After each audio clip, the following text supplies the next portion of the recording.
Good morning, everybody. Well, at least where I am, it is now 7 a.m. I wanted to jump on and talk about hyperfocus, especially if you're a neurodivergent person. If you are watching the replay, I would love for you to hit that like button. And if you haven't subscribed, please do. So, what I wanted to really connect in with today was having those conversations that a lot of people feel uncomfortable with, especially in the workplace. So, if you are someone who has neurodivergent traits, whether you have ADHD, whether you have autism, a combination of both, whether you have a formal diagnosis or not, this is more about how you're experiencing life and those different traits. So, let's get into a little bit about how hyperfocus looks different for different people. So, one of the things that happens with the hyperfocus is that a person will choose a topic. It's usually something that they really love. And when they have neurodivergent traits, what happens with that is they tend to do something that gives them dopamine, makes them feel really good. So they can get something done quite quickly. Now, if I speak from personal experience, I can write a book in a week, just saying. And often, though, writing that book in a week, it's pretty close to finished. Welcome. Please say hi in the chat as you join us. I'd love to hear your feedback and comments. If you have traits, if you have the focus that is so strong that you can get things done quite quickly. Now, the difference with a neurotypical person is that when they focus their focus is so they will get the job done, but if they get distracted, they're not annoyed, they're not frustrated, and they can go back to where they were quite easily. But a person who has especially ADHD, they will go all in on something, and then if they get interrupted or distracted, it's something that they find hard to come back to. And that's something that a lot of people don't understand, especially in the workplace. So let me give you an example of what that can look like. And excuse my voice, it does always come and go. That I have to live with now. So thinking about your life and thinking about all the things that you've got going on in your life, personal, business, work, family, whatever it is. Do you like to keep busy? Do you always like to be doing something? A lot of people do. A lot of people cannot sit still. And I love people watching. One of the things that I find really interesting is when I'm sitting at a cafe, I will be on my phone at times because often I'm there by myself. I'm checking something. Somebody sent me a message, things like that. But when I used to go out with friends, I used to try and leave my phone in my bag. And I did notice a few times that people phone out, but they had their Apple Watch or their Samsung Watch or their watch that was giving them the messages. So while their phone wasn't out, they were still checking their watch, which I suppose in social settings can look like, oh, yeah, I'm just checking the time, but often tapping going on the watch and moving things. So often what it can look like for somebody, if you walk into someone's house or their workspace and they have ADHD traits at a minimum, often what can happen is with those, their area can look chaotic. and it's actually not chaotic to them. But the biggest thing is that it can look chaotic, their life can look chaotic, their life can look out of order. Have you ever had that experience where someone comes in and says, oh my gosh, you need to tidy everything up. Everything's got to be in its place. It's something that so many people have said to me, like, just tidy everything up. How can you find anything? Well, everything, because I know which pile has what in it, especially if I'm studying or developing something, things like I can have paints out. I remember going through a stage of paint pouring, and I want to get back into that. I just don't have the space right now. The biggest thing with paint pouring is you don't know which color you want to pick next, or how you want to blend it, or anything like that. And so one of the biggest things with that is that those so what looks chaotic to other people can be organized. Now, the ADHD brain moves quite quickly with things, but it can take a long time to get to the in-depth processing, especially if you have some autism traits. So have you ever had that experience where you're out with people, or it could be in the workplace, and you're talking and you're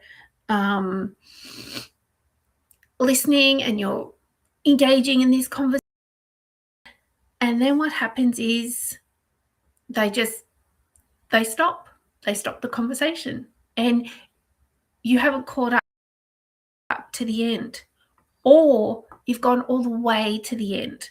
So you've gone ahead of where they're at.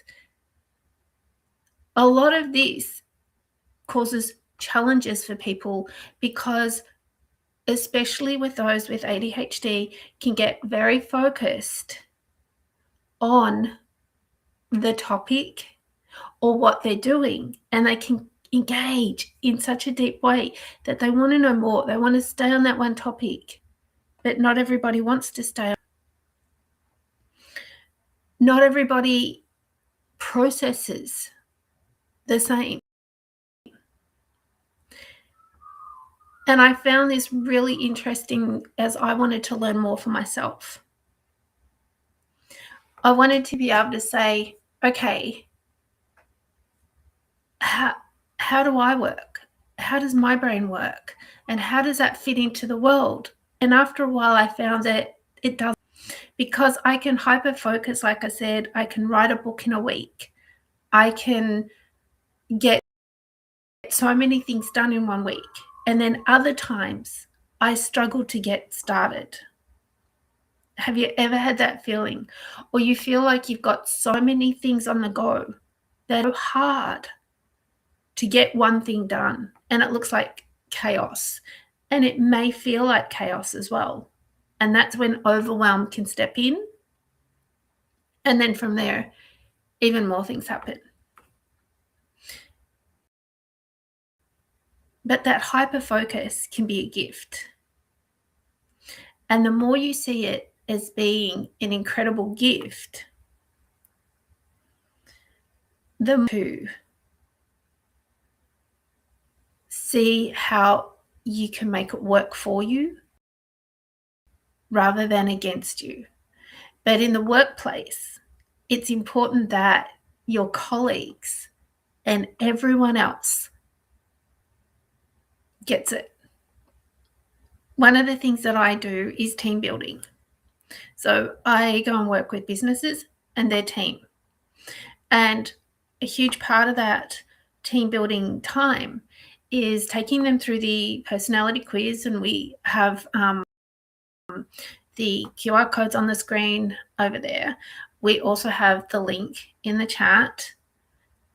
And if for some reason you're watching the replay, we should hopefully have the link in the chat. Not everything comes across. But we do the ISOL personality profile quiz, which is a lot of fun. and it helps you to learn your primary personality profile. And then I work with individuals to do this as well. But the next part is taking that and saying, okay, so in this workplace, this is how these people operate the best. This is their strengths. We play to people's strengths. And then from there, we often take them through to their unique success code on a particular topic, or it could be. And the amazing thing with this, every single time we do it, is we often find that once people understand this, they get to understand how to connect even more. And as human beings, that's often all we want to do is. So today and each day, if you have neurodivergent traits, or if you find yourself getting annoyed and frustrated because you're being interrupted and you struggle to finish things, think about, are you so hyper-focused on this one thing that to walk away from it is really frustrating and annoying? And then how you bond. And the other thing to think about is in your workplace, are you bored? Are you frustrated? Are you looking for something else to do? And you ask your team leader, your boss, or whoever, and they're like, well, no, you've got your task to do. But you just can't get started on that task, but you're still bored because you want something to do.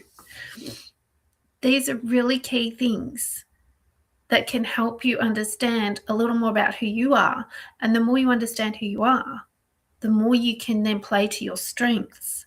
So if you know that you're struggling to get something started, whatever that task is, check in with yourself. So why is this? So what do I need to know about this situation right now? Okay, well, it's boring. Okay, so who am I being right now? Well, I'm probably being a little bit frustrated. I'm tired. I want something to stimulate me. So, but who could I be to get this task done? Well, I could just get on with it. Like, I could just be focused. I could find something in there that I could do. Okay, great. So you know what the problem is. You know what you got to do. So you're bringing yourself back in with a little bit of a check-in. There, with that little bit of a check-in, you can accept what it is. So you can accept this task is really boring. And if you're honest, there's no dopamine in it, which is really what you're looking for. That bit of fun, that bit of energy, that bit of yes. And you can accept, yeah, I don't enjoy this job, but I can do it. And then from there, you can take your actions. And this is a strategy that I have found so useful. Know what is it that I need to know in this moment? What is it that is I'm being, I'll just take you through that just a little more because shiny thing, I got distracted by a noise outside. So the strategy I tend to use when I want to bring myself back to focus so I can do something, especially something I don't like, I don't enjoy, there's no dopamine in it, is I ask myself, what is it I need to know about this situation right now? Or what is it that I should know, that I should focus on? What's important in this situation right now? Then who am I being? So how am I showing up right now? And how could I show up? So if I'm showing up frustrated, annoyed, tired, then I can shift that to show up as being something different. So it could be a little bit of enthusiasm, a little bit of, I'll get the job done, and then after that I can go and do something else. And then accept that it's boring. accept that it's not something that you love, if that's the situation, and then take some action. And every time you find yourself stuck and frustrated, and your hyper focus is over here on something else, like you'd much rather be at the beach, or you'd much rather watch paint dry than do this actual task. If you can find that way to find that little bit of dopamine in it, you will probably find that your hyper shift into that, get the job done, and then you can come back. But the one thing I will say, and a lot of this is through personal experience, is that with hyperfocus, when you shift it, sometimes you forget all about the other thing. So in my time of paint pouring, I loved it. I had it set up. I was like living and breathing paint pouring. And then I had to go and do something else. And I got so hyper focused on that other thing, I ignored paint pouring. So one of the big things is that hyperfocus can be one of the most amazing tools that you can have. It just comes with a few little challenges along the way. But the more you know who you are, and the more that you can connect to who you are, is that you can actually enjoy your life even more. So the more you know you, and the more you can accept you, the better your life becomes. And being neurodivergent is actually, in my world, I don't see it as a disability. And I've worked with a lot of people who have neurodivergent traits. And when you understand them, they can be a gift. Now, there's levels of autism, and yes, some of that can be very debilitating, and can be frustrating and can be hard. And I'm not disputing that for a minute. I have seen people with level 3 autism, nonverbal, they can't express themselves. Their world it feels so hard sometimes, so their behavior is quite aggressive. I've seen all that. But for a lot of people who have neurodivergent traits and have hyperfocus, this can be a gift. And remembering that everybody is different. I embrace ADHD and autism at the levels that I have them. Not a lot of people understand them. To me, it can be hard to process the world at times because I process it in such a different way.